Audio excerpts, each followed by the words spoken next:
How's it going, everybody? Living in Diecast. Thanks for joining us today. We do have a showcase today. We're going to be talking a Blue Box brand here, literal Blue Box.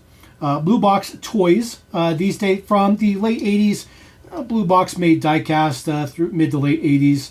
A lot of them were Matchbox copies, although this set we're going to look at, it has nothing to do with Matchbox copies. As a matter of fact, these aren't even licensed models, clearly. So these are cheapies. Made in China, late 80s, a little bit out of the Hong Kong era. But these are convertibles. They were sold mainly at like stores like Woolworths and stuff like that. They came on a single card, a flat like this on a card, and the card back in it. And they actually have working convertible feature on it. So this one we'll take a look at first. This is your BMW 6 Series. They did have these bigger wheels. That looked okay. You know, they were really fat, a little wide. This is actually your convertible actuator at the bottom. You can clearly tell this top piece is, of course, the convertible. Some of these work super flawlessly, some of them not so well.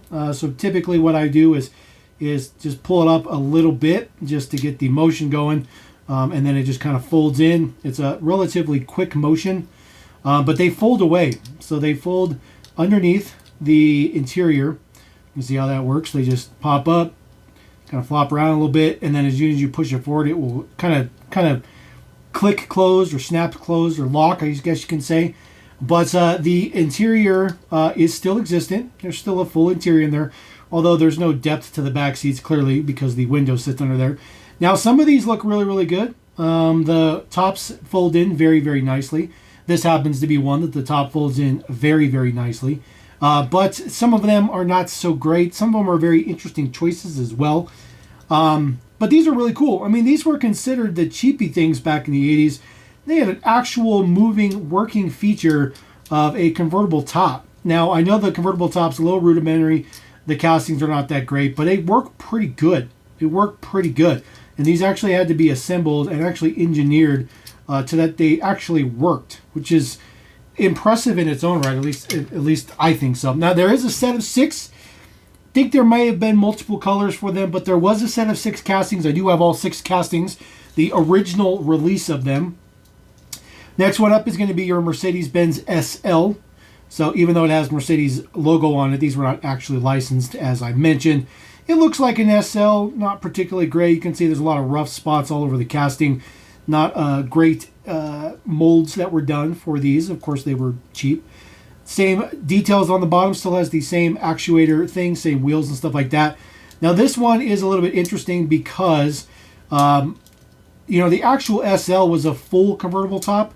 There wasn't a remaining like window in the back. And so they actually have like a simulated B-pillar with the window. This is very interesting. And there's still a back seat kind of in there. So the back seat's basically right where the front seats are, or at least where the door would be, which I think is just very interesting. It's very, very interesting. There's still a window in these. So they still have a window piece in there. And of course, they roll great. This particular one works very, very well.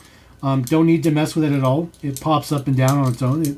It's super, super fluid. Super fluid. This one is perfect. And snaps in there. And of course, they're not floppy. They kind of lock in there.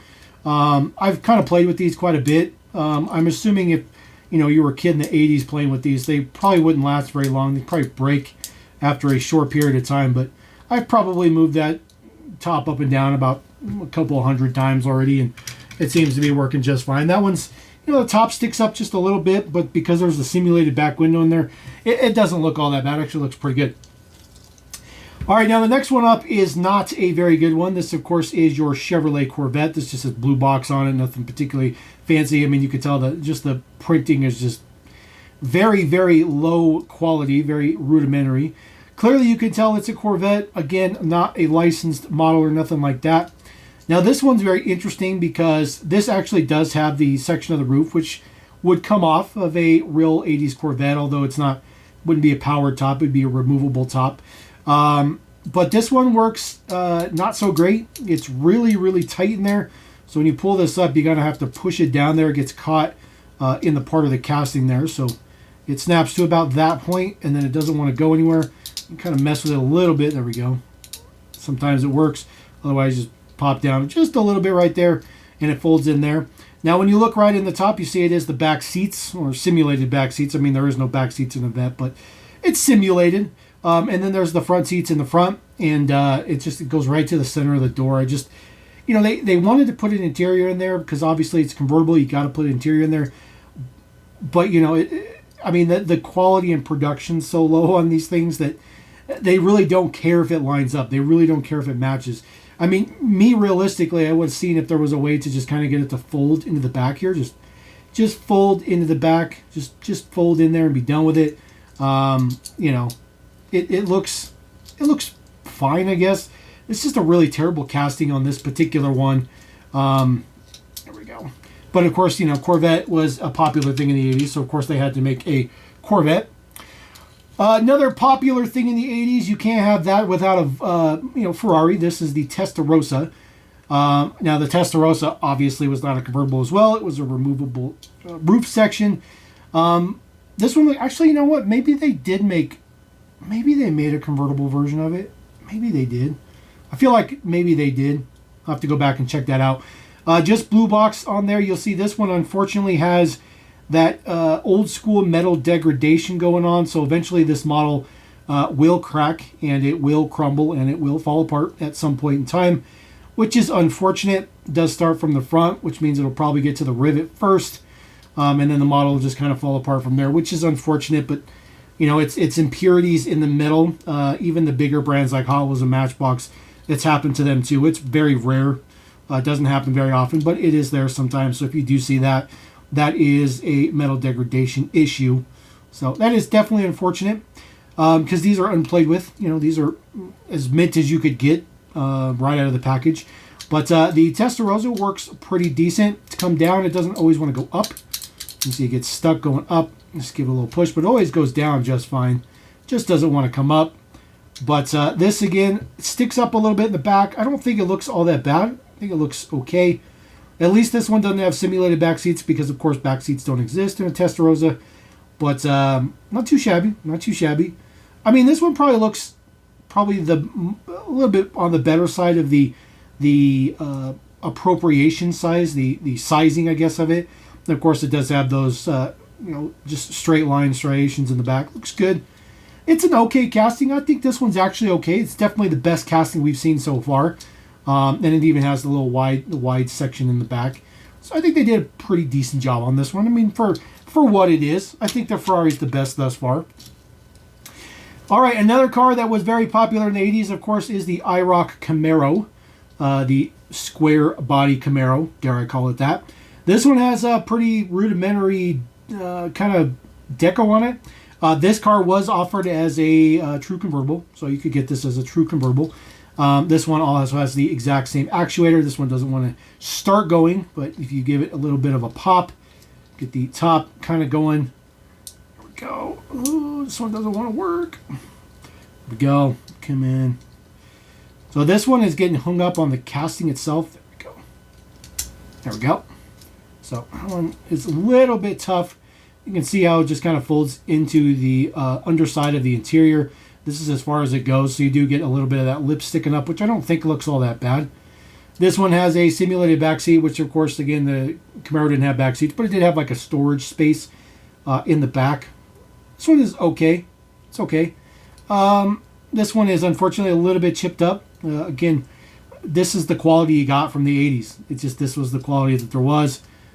This one, see, it's getting caught up on the casting. It's not the roof piece itself, it's the casting, so that's why it comes up crooked and you got to twist it, and there you go. Get it to snap in there. It looks okay closed. The castings are just not good. They're just terrible castings. They're cheap 80s castings. I mean, what do you expect? That's just kind of what you get. It's cheap 80s castings. Now, the last one I have is a pretty decent one. Of course, another powerhouse from the 80s is, of course, the 911 Turbo. This one looks pretty decent. Now, obviously, they offered a Targa version, so you do have the Targa version. This is basically the Targa version. Although the power retractable top thing isn't really a thing. Just number 6 on there. Only if you read it from this way, it'd be number 6. If you read it from this way, it's number 9. So it just depends on how you want to read it. Normally that would be 6 this way and 6 this way, but again, they didn't really think that through. This casting on a whole is okay. It certainly looks like a 911 Turbo. It definitely gets the point across. I think the actual casting details were decent. The whale tail's decent. Even has some venting in there, which looks decent. Not a whole lot to say other than it's just decent. But the roof section on this one works perfect. It works exactly as you expect. Goes up and down without any issues. Boom, boom, boom. This one has a full back seat in there, which I wouldn't say that 911 has a full back seat from this era. But it shows full back seat in there and some front seats. And they all have blue windows for some reason. This one has a little bit of a lip that sticks up. It's not bad though, but it kind of mends in with the back. You even get a little bit of the same kind of roof angle there. So it kind of sits in there a little bit. The plastic is either a little bit crooked or maybe the molding's just a little bit off. I'm going to say the molding's a little bit off. But again, some simulated B-pillar situation in there, which of course on the real Targa, the B-pillar would be fixed. The B-pillar would not move clearly. But again, it's a cheap car. It's just, it is what it is. I think this one's fine. The section doesn't line up very well with the windshield. But again, these are cheap. They're not meant to be the latest and greatest, as some people will say. But I think those are pretty cool. Always happy to bring super different stuff to the channel. This is how we roll here. Staple of the channel for sure. Glad I can grab these for you. I actually forgot I had these. I've had these for a really long time. And I've been going through a lot of older cars and stuff like that. Found this set. So just wanted to showcase those. Let me know what you guys think about those. Again, Blue Box came from roughly the late 80s. These sets are about 1988. You can still get most of these on eBay. You can even get them carded for about 10 or 12 bucks a piece. It's not bad. It's not bad. They weren't particularly desirable, weren't particularly rare, not particularly collectible, but they are different. And I like different. And you guys know we like different here on LMD. So drop a comment and let me know what you think about those actual convertible working cars right here at LMD